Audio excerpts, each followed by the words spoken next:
So my first thing that I was wondering is what your history is in general, and then how it kind of ties into like true crime and safety. So I was a cop for 23 years. I worked at Louisville Metro, so it's a medium-sized police department. We were fairly busy. We worked probably a shooting or a stabbing every single day, sometimes two or three. So we were always busy. Like any other job, you get better at your craft or your detective skills when you get repetitions. So from there, I was in well, I rode the street first, and then I went to domestic violence, and then I went to crimes against children.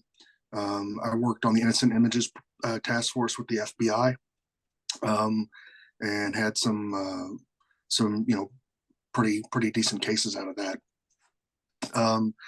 So I did that for I was a police officer for 23 years, and then I retired. And I got started on TikTok because during the pandemic, my son came to me and said, "Dad, look at this." And it was two maybe 10-year-old girls twerking and wearing next to nothing. And I worked, in crimes against children on the internet. So I'm like, there's no way their parents know they're doing this. So he's like, "Dad, you should make a video." And I'm like, and he goes on TikTok. And I said, "What's TikTok?" So it started from there. That video got some traction, and it just led from it kind of snowballed. Parents saw it and they were like, "We didn't even know this was, monitoring devices. We didn't even know those were available."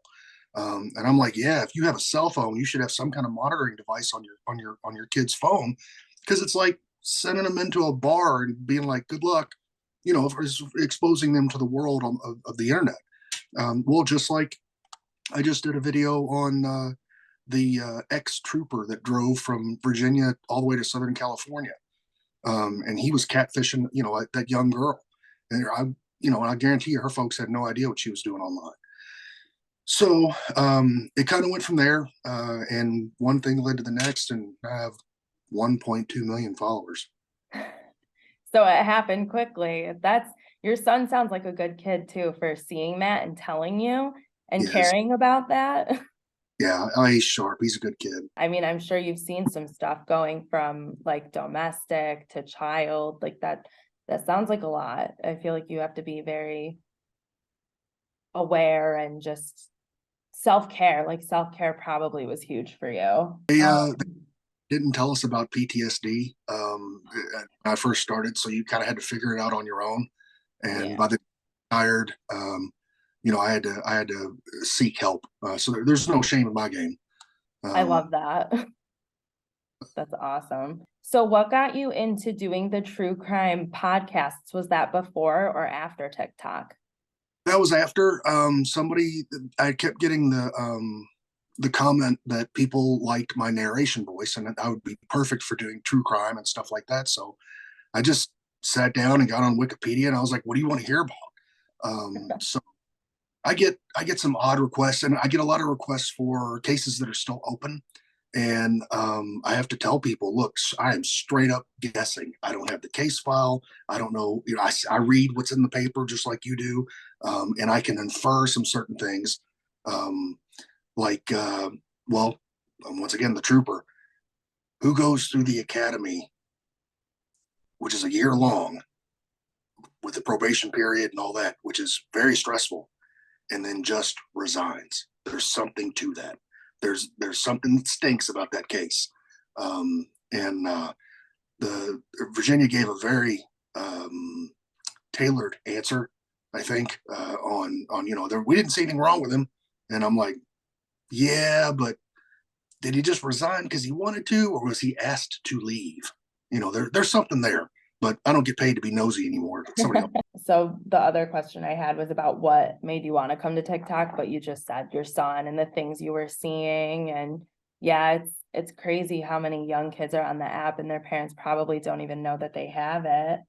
Part of my job before was outreach, and I feel like now, even though I'm retired, I can reach way more people and parents, and just warning of the things that I've seen.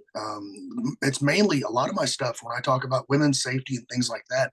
It's just situational awareness, And 90% of it is just not being looking on your phone when you're walking to your car, which is a bad habit a lot of people have.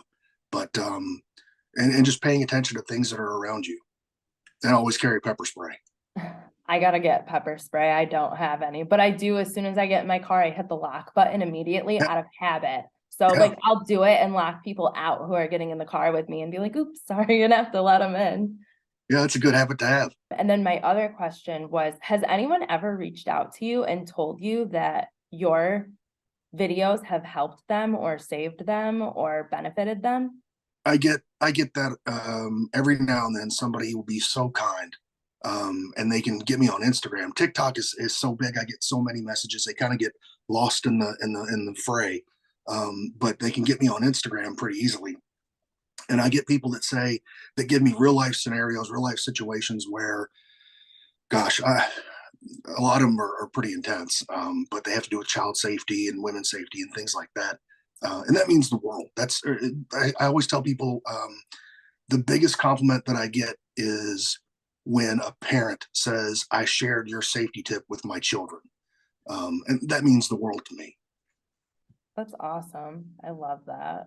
Especially because I feel like I was looking at some of the stuff you were talking about, like the apps to like track your child. And I feel like that line is so hard for some parents where they're either super controlling or they're not paying close enough attention. And it's like, how do you find that happy medium? And a lot of the things you say seem to address that and kind of help with that. I saw you were talking about one of the apps that you discussed and how you don't want to see like all of your children's information, but you want to be aware. So how do you do that without being completely like invading their privacy, but also being aware of their safety?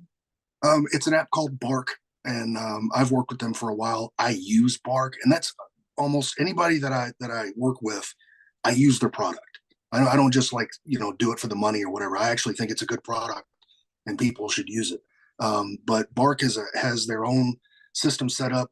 You as the parent have the main controlling portion of the app, and the app is on your child's phone, and they know it. You tell them, look, these are the game rules. If you want a phone, you have to you have to abide by the rules.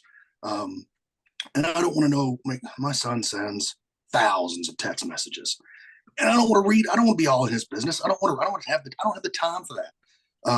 And it's goofy teenager stuff mostly. But if somebody starts talking about, I got this pill off Snapchat, I want to know about that. Because the what is it? 1 out of 4 pills, counterfeit pills now have fentanyl. And it's kids make mistakes, but those mistakes play for keeps. So I want to know if there's bullying that doesn't stop. It doesn't let up after school.